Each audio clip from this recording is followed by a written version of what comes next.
Okay, welcome to Seven Continents, One Story, and I genuinely cannot wait for this one. Glad to have you with us today. This is going to be a good one. I've been looking forward to this all week, honestly. I'm Ethan, 13 Maltese, and way too obsessed with history for someone my age. I'm Nils, professor of history, originally from Sweden. And I'm Céline, joining you from Edinburgh, Scotland. I read far too many history books in my spare time. Every episode, we go deep into a story from one of the 7 continents. Ancient stuff, modern stuff, stories that actually change the world. Stories that deserve to be told properly, not just as a footnote in a textbook. Because history is full of moments that still echo today if you know where to look. History just hits different when you know the full story. See you next time. Something happened that changed everything, and almost nobody outside Australia and Papua New Guinea knows about it. That is a statement, Nils. It is, because this story should be as famous as the Battle of Stalingrad, as well known as El Alamein. And yet, when I ask my students in Stockholm, students who know their Second World War history, almost none of them can tell me what happened on the Kokoda Track in 1942. I had never heard of it either until recently, and then I started reading about it, and I just could not stop. It does that to you. I came across it in the library. We had a new collection of Pacific War histories come in, and I sat down for what I thought would be 20 minutes. It was 3 hours. Because once you understand what happened, what those young men endured, what the people of Papua New Guinea sacrificed, what it cost both sides, you cannot look away. And the ages, Nils, the ages of those soldiers. We will get to that. But first, I have something here. Oh, the artifact. Yes, this is clue 1. I am holding something small, about the size of a playing card and thin as a wafer. It is made of metal, aluminium specifically, stamped and pressed into shape by a machine. On one side, a name, a number, a religion, a blood type, and on the other side, the same information repeated, so that if it breaks in two, both halves still carry the man's identity. Is that a dog tag? An identity disc, as the Australians called it. We will come back to it, but I want you to hold that image. A young man's entire identity, which he compressed into a piece of metal. Name, number, blood type, religion, everything the army needed to know about him if the worst happened. That is quite sobering when you say it like that. It is meant to be. Welcome to the Kokoda Track. Let us begin at the beginning. The year is 1942. By the time the events of this episode unfold, the Second World War has been raging for almost 3 years. Europe is under the shadow of Nazi Germany. North Africa is a battleground. Stalingrad is about to become a charnel house. And in the Pacific, something extraordinary is happening. Japan had exploded across the Pacific in a way that almost nobody had predicted. Almost nobody. In December 1941, Japan attacked Pearl Harbor and simultaneously launched offensives across the entire Pacific and Southeast Asia. Within weeks, Malaya had fallen. Hong Kong had fallen. Singapore, the so-called impregnable fortress of the British Empire in Asia, fell on the 15th of February 1942. That is wild. Singapore.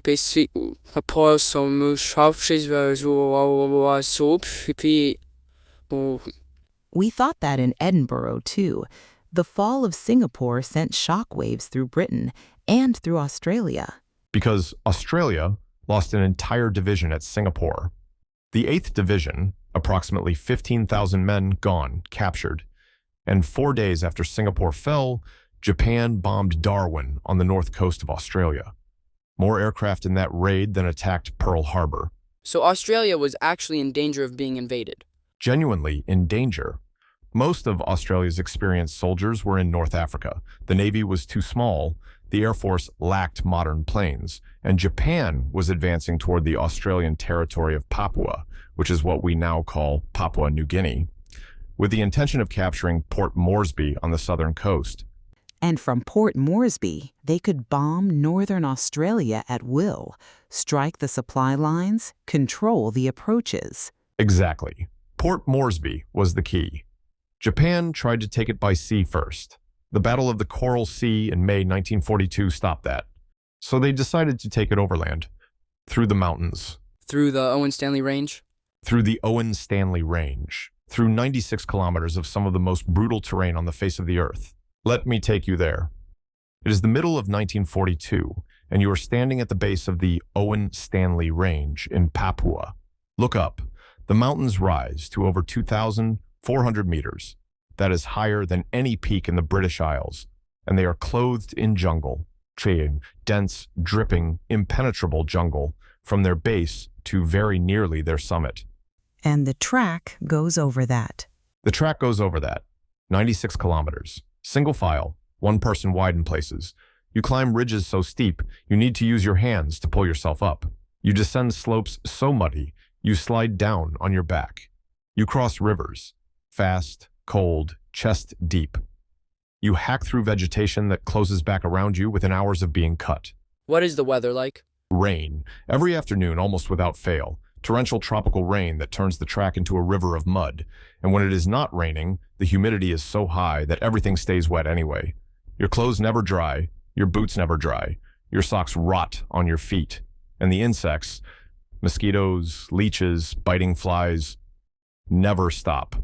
When I was reading about this in the library, I kept coming back to one image, the mud.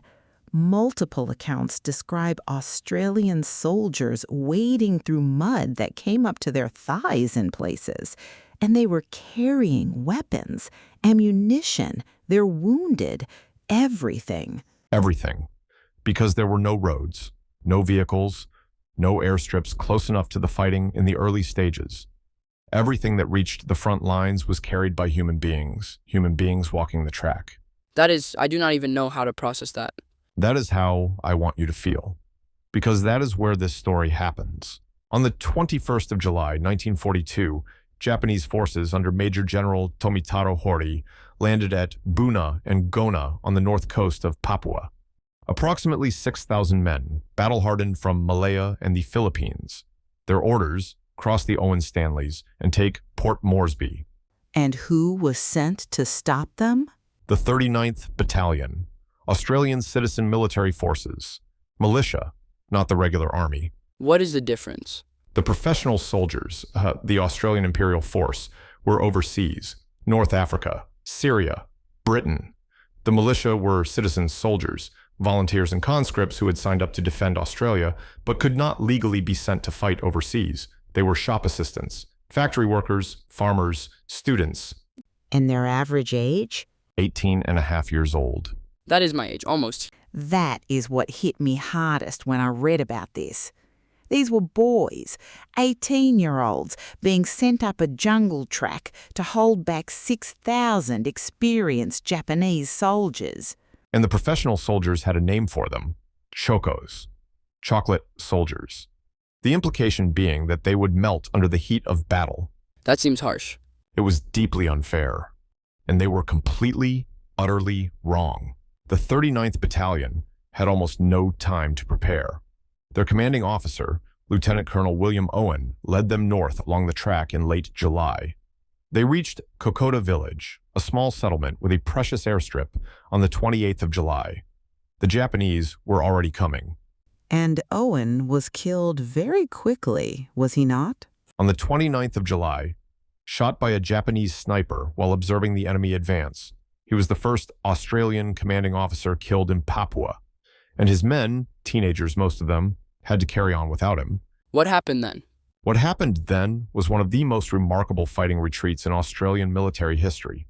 The 39th Battalion was pushed back, step by step, ridge by ridge. But they never broke. They fought. They fell back. They turned and fought again. Every day they held was another day for reinforcements to arrive. Every kilometer they contested cost the Japanese time they could not afford. The Australian Imperial Force regulars began arriving in August. The 7th and 21st Brigades, veterans of Tobruk and Greece. But even then, the Japanese were stronger, more numerous, better trained in jungle warfare initially, and they were pushing hard. Nils, can I ask, how did the Japanese soldiers feel about all this? I mean, they were also in the jungle, also dealing with the rain and the mud. That is exactly the right question, Ethan, and it matters that we ask it. because the Japanese soldiers on the Kokoda Track were not monsters. They were young men, most of them, following orders, enduring exactly the same physical hell as the Australians. The mud, the rain, the disease, the exhaustion.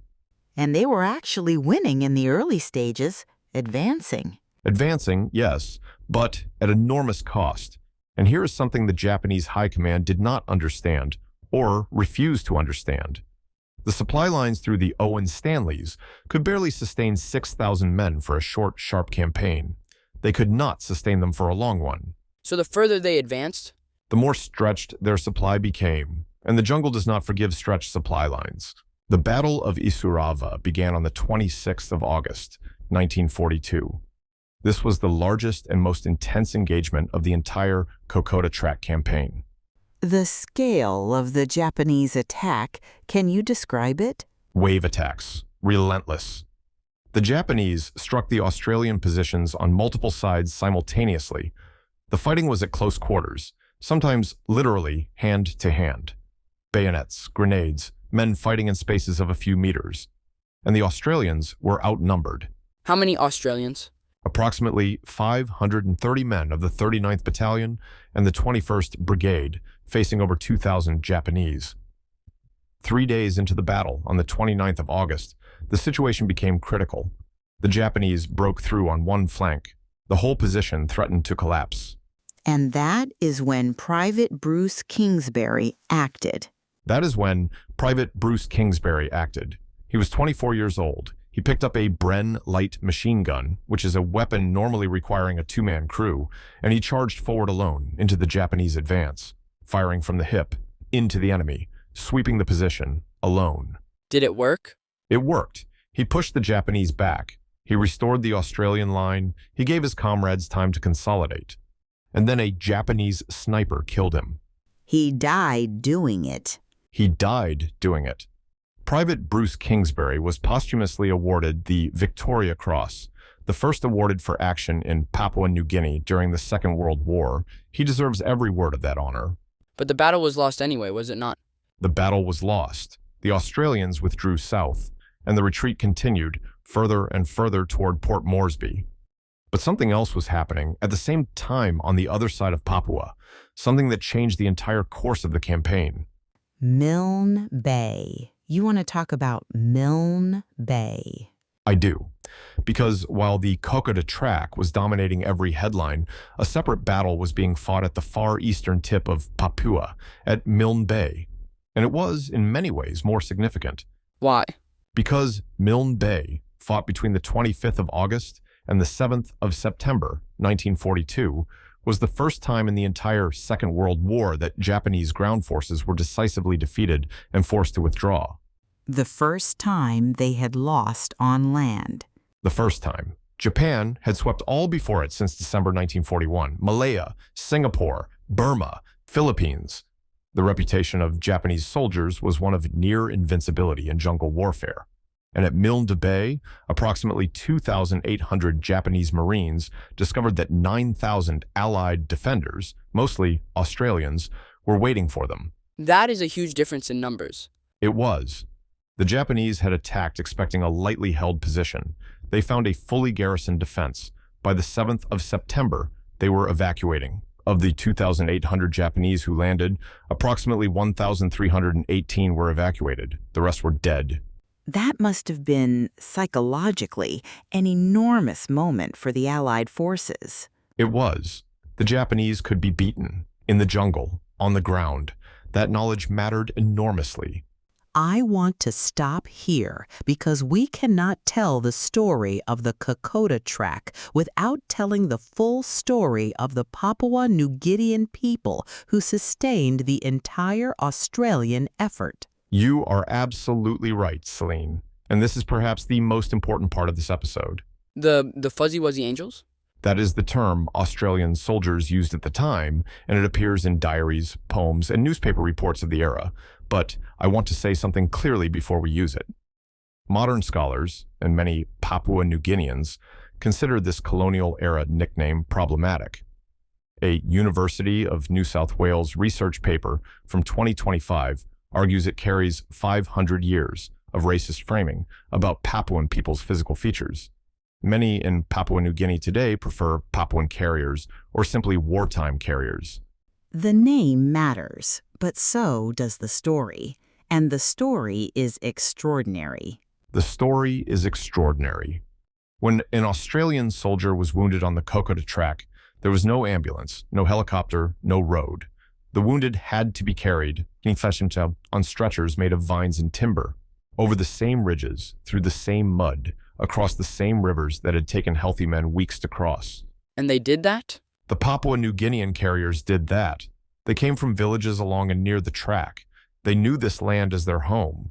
They carried supplies forward to the front lines and the wounded back to safety, in darkness, under fire, sometimes for days without rest. I found a quote from Brigadier General Victor Selleck, who wrote that the carriers were the outstanding feature of the campaign in Papua, an Australian general, and he is saying the most important thing in the entire campaign was not the soldiers, it was the carriers. That is incredible. So without them, the Australians would have lost? Without them, many more Australians would have died, possibly many hundreds more. And here is the thing I need you to understand. These Papua New Guinean men were not Australian soldiers. They were not fighting for the British Empire in the way Australian soldiers were. Many were recruited under the Native Labour Ordinance, a colonial labour law. They were subjects of an Australian colonial administration. The war had come to their land. Their villages were in the middle of the battlefield, and they chose, many of them, to help anyway. And how were they recognized afterwards? In 2009, the Australian government issued a commemorative medallion to surviving carriers, 67 years after the campaign. Many had died by then. The medallion was worth a few dollars. Their families received nothing. That does not feel like enough. It is not enough, and that is part of the full story we need to tell. Let me return to the object I'm holding. Clue 2. I told you it was an identity disc. Aluminium, stamped with a name and number. Now I will tell you more. This one is a replica, made to the exact specifications of the discs carried by Australian soldiers during the Second World War. They came in pairs, 2 discs on the same cord, worn around the neck. In the event of death, one disc stayed with the body. The other was sent to the next of kin. Or, if the body could not be recovered, it was the only record that the man had ever been there. Hundreds of Australians on the Kokoda Track have no known grave. Hundreds. Some died deep in the jungle during the retreat, in conditions where their comrades could not stop to bury them. Some were buried hastily, and the graves were never found. The Bomana War Cemetery, outside Port Moresby, holds over 3,800 graves, many of them Second World War soldiers from the Papua campaigns. What about the Papua New Guinean carriers who died? Do they have graves? Most do not. Most are unrecorded. Their deaths were not systematically documented the way Australian military deaths were. That gap in the historical record is itself a form of injustice. You know, I do not think I have ever heard that named quite so directly in a podcast before. It needs to be named. We continue. As the Australians retreated toward Port Moresby through August and September 1942, a different kind of crisis was developing behind the lines. In Brisbane, 2,000 kilometers away, General Douglas MacArthur was running the Southwest Pacific from a hotel. I have read about his setup in Brisbane. It was comfortable. It was very comfortable. MacArthur had never visited the Kokoda Track, neither had most of his staff. Officers he had brought from the Philippines who knew nothing about Papua and did not particularly want to learn. In August 1942, MacArthur wrote, in an official communication, that the Australians had proven themselves unable to match the enemy in jungle fighting, and that aggressive leadership was lacking. He said that about the men on the track? He did, about men who were 18 years old, carrying rifles through waist-deep mud, outnumbered 3 to 1, sick with malaria, no proper food, and dying. MacArthur said they lacked aggression. That is breathtaking. When GHQ in Brisbane suggested that the mountain passes could be blocked by explosives, the reply from Port Moresby was essentially, parts of the track have to be crawled through on hands and knees. There is nothing left to block. What happened to the Australian commanders? Lieutenant General Sidney Rowell, the New Guinea Force commander, a capable, respected general, was sacked on the 28th of September 1942 after refusing to accept General Blamey's interference. He confronted Blamey directly. He was gone within days. And Major General Arthur Allen? Arthur Allen, known as Bloody Allen to his men with deep affection, commanded the 7th Division in the counterattack. He was methodical, he was thorough, he understood conditions on the track.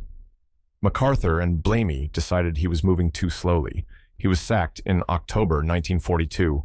Were they actually moving slowly? They were moving at the speed that exhausted, disease-ridden, undersupplied men could move through that terrain. Every subsequent historical assessment has concluded that Allen's sacking was profoundly unjust. In Scotland, we have a saying, the generals fight the last war and the politicians fight the next one. MacArthur seems to have been fighting neither. That is precisely right. But here is what was happening on the other side of the line. The Japanese had reached Ioribawa Ridge in September 1942. They were within sight, literally within sight, of the lights of Port Moresby. Their objective was almost within reach. So why did they not attack? Because they could not. The supply lines had collapsed. General Horry's men had been advancing for almost 2 months through the same jungle that was destroying the Australians. They were hungry. They were sick. And the decision came from Tokyo, partly because of the crisis at Guadalcanal, which was consuming Japan's reserves, to halt and then withdraw. And then the retreat. The retreat. If the advance was brutal, the retreat was catastrophic. Horry's men, already weakened, now had to cross back over the mountains, but there was nothing left to eat. Supply drops failed. Men starved. They ate grass. They ate roots. Some, in desperation that we should acknowledge without flinching, resorted to eating the dead. The Japanese soldiers were starving. Starving and dying of disease and drowning in flooded rivers. Major General Horry himself drowned crossing the Kumusi River in November 1942. His body was never recovered. When Allied soldiers advanced through the Japanese positions, they found what one account described as skeletons disguised as humans, young men in uniform, reduced to bone and skin by what the jungle had done to them. I find it very difficult to process that because they were the invaders. They were causing suffering, but they were also suffering terribly themselves. That is history. Real history. It rarely allows us the comfort of simple categories. We have reached what I think is the most important decision point of this episode, and I want to put it directly to our listeners. The moment at Isurava? The moment at Isurava. It is late August 1942. The Australian position at Isurava is on the verge of collapse. The Japanese are attacking in waves. There are not enough men to hold. The commanders, Brigadier Arnold Potts of the 21st Brigade and the exhausted officers of the 39th Battalion, face a decision. Hold at Isurava and risk complete encirclement, which would mean the destruction of the entire force, with no survivors to defend Port Moresby, or withdraw south, fighting as you go, preserving the force, buying time for reinforcements, but giving ground. So the question is, hold the line or pull back? Exactly. If you were commanding at Isurava, outnumbered, outgunned, your men exhausted and sick, what would you do? Hold or withdraw? For me, honestly, I think I would want to hold, because there is something in the idea of standing at the last line, refusing to move. Scotland had its own version of that. Men at Bannockburn, outnumbered, holding for a cause. There is something deep in the human spirit that says, not one step back. I understand that, but if you hold and get encircled, everyone dies, and then who defends Port Moresby? I think strategically you have to pull back, even if it feels like defeat. And here is what Brigadier Arnold Potts decided. He withdrew, step by step, fighting delaying actions at every ridge, sacrificing ground to preserve men. It was not a retreat in the sense of running away. It was a fighting withdrawal, every meter contested, every hour bought with blood. MacArthur condemned it as cowardice. He wanted Potts sacked. He did. And historians have spent the 83 years since arguing that Potts's decision was exactly correct. If the 39th Battalion and the 21st Brigade had stood and died at Isurava, there would have been nothing left between Japan and Port Moresby. The fighting withdrawal, painful, costly, agonizing, was the only strategy that kept Australia in the fight. So the retreat saved Port Moresby? The retreat saved Port Moresby. The Australians halted the Japanese advance at Ioribaiwa in September. The Japanese began withdrawing. And then, slowly, painfully, but inevitably, the Australians came back. The 25th Brigade, under Brigadier Kenneth Either, led the advance north. On the 2nd of November, 1942, the Australian flag was raised over Kokoda village, the same village that had been lost on the 29th of July. After 3 months and 4 days of fighting that cost hundreds of lives and thousands of cases of disease, they were back. Was it over then? Not quite. There were still the battles at Eora Creek and Oivigorari, fierce, costly fighting through October and November. And then the terrible battles at Buna, Goni, and Sanananda on the north coast, which are a story for another episode. But the Kokoda Track itself was reclaimed on the 18th of November, 1942, when the Australians reached the Kumusi River.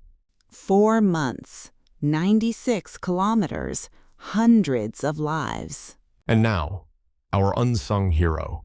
The iconic image of the Kokoda campaign, the photograph you will find on the wall of the Australian War Memorial, reprinted in almost every book about the Pacific War, was taken on Christmas Day, 1942. Near the battleground around Buna on the north coast, a New Zealand photographer named George Silk, working for the Australian Department of Information, was walking toward the front when he saw a column of wounded men moving toward him. He stepped to the side. He raised his camera. He took one photograph. What did he photograph? A tall, young Papuan man walking through the tall kunai grass. His right hand reaches back behind him. In that hand, he holds the hand of a bandaged Australian soldier. The soldier is partially blinded, shot above the eye by a sniper. His head is wrapped in white bandages. The Papuan man is leading him forward, gently, carefully, through the grass towards safety. Oh! The Australian soldier was Private George Whittington from Queensland, 22 years old, serving with the 2nd 10th Battalion. It took many years for the Papuan man in the photograph to be formally identified. His name was Raphael Oimbari. Raphael Oimbari. Raphael Oimbari. A carrier, a villager, a man from Papua New Guinea whose land this war had been fought on and who had chosen, on Christmas Day, in the middle of a battle, to take the hand of a stranger and lead him to safety. What happened to them both? Raphael Oimbari was eventually awarded the Order of the British Empire for his wartime service. He outlived the war by many decades. He became one of the last living links to the carrier generation. And Whittington? Private George Whittington died of scrub typhus in Port Moresby, 6 weeks after the photograph was taken. He never made it home. So in that photograph, that moment of human kindness, one of them survives and one of them does not. One survives and one does not. Remember Raphael Oimbari. Remember that hand reaching back through the kunai grass on Christmas Day, 1942. Remember that there were thousands of Raphael Oimbaris on the Kokoda Track, men whose names we do not know, whose graves we cannot find, whose contribution made it possible for Australia to survive its darkest year. Remember the name. Now, I think you know what this is, the identity disc. Every Australian soldier on the Kokoda Track wore one. 18-year-old boys who had never left their home states before. Men who had been farmers and factory workers 3 months earlier. They wore these aluminium discs because the army needed to know who they were if they did not come back. I've been reading about the Bumana War Cemetery outside Port Moresby. 3,800 graves, many of them boys who should have been at home in Sydney or Melbourne or Adelaide. This disc is what connected them to those homes. The identity disc is more than a military object. It is a statement. You existed. You had a name. You had a blood type, a religion, a number. You were here. This is the Australian Other Ranks Identity Disc, Second World War pattern, stamped aluminium, 2 discs, 1 cord, On one side, name, rank, religion. On the other, blood type, service number. Everything the Army needed to know if the worst happened. Do they have equivalent discs for the Papua New Guinean carriers? No, they were not issued identity equipment the way Australian soldiers were. They were carriers, colonial subjects. They did not have discs. In many cases, they did not have official records at all. That tells us something. It tells us a great deal. Can I ask Nils, Ethan, what does this story mean? Why does it matter now in 2026? For me, it is about the ages. I keep coming back to 18-year-olds in that mud. And they just held. I find that almost impossible to understand. For me, as someone who grew up in Sweden, a country that maintained neutrality through the Second World War, which was, in many ways, a morally complicated position, this story is a reminder that neutrality had a cost. Other people fought. Other people sent their children into the jungle. Sweden stayed out, and Sweden was largely spared, but that sparing came at someone else's expense. I think about that. In Scotland and Britain more broadly, we know about El Alamein, Dunkirk, the Battle of Britain. We know our pieces of the Second World War. The Pacific barely gets a mention in most British school curricula, and that means we do not know about the Papua New Guinean carriers. We do not know about the 39th Battalion. We do not know about Raphael Oimbari. And that gap matters. Because the Kokoda Track was fought partly in defense of the British Empire. Australian soldiers carried Commonwealth colours. Many of them were the children and grandchildren of Scottish and Irish immigrants. The story is not foreign to Britain. It is partly Britain's story too. And it is definitely Papua New Guinea's story. Maybe more than anyone else's. More than anyone else's. The Kokoda Track runs through land that has been home to Papuan people for thousands of years. The war did not ask their permission. It arrived on their beaches and moved through their villages and burned their crops and killed their neighbors. And many of them, like Raphael Oimbari, responded not with hostility or withdrawal, but with extraordinary generosity towards strangers. The Australia-Papua New Guinea relationship today carries all of this history inside it. There is a genuine shared bond, cemented in blood and sacrifice and acts of kindness. And there is also an unresolved debt from the colonial era, from the inadequate recognition, from the medallion that was worth a few dollars. Both things are true simultaneously, and being honest about both things is how you honor the people who actually lived it. Can I ask about the name thing, track versus trail? I knew this would come up. I found the whole debate fascinating in an academic sort of way. I do not know if I have ever encountered a more passionate argument about one word. Kokoda Trail was the original newspaper term. It appeared in the Sydney Daily Mirror in October 1942. It was the term in the battle honor awarded in 1958. The route was officially gazetted as the Kokoda Trail in 1972 by the Australian administration of Papua New Guinea. But track became dominant from the 1990s onward, particularly after Prime Minister Paul Keating visited Kokoda in 1992 and used it publicly. Track sounds more Australian. It is the language of the bush. So which is right? Both are historically correct. We use track in this episode because that is the current Australian usage and the term the Australian War Memorial uses. But if you visit Papua New Guinea's own Kokoda Track Authority website, you will find, slightly ironically, that they also use track. The debate has been settled by usage. 625 Australian soldiers were killed in action on the Kokoda Track. Over 1,600 were wounded. Over 4,000 were evacuated with disease. The Japanese losses were higher, perhaps 2,000 killed in battle, and thousands more dead from starvation and disease in the retreat, on land that belonged to neither of them. And the Papua New Guinean casualties? Not fully counted, not fully recorded.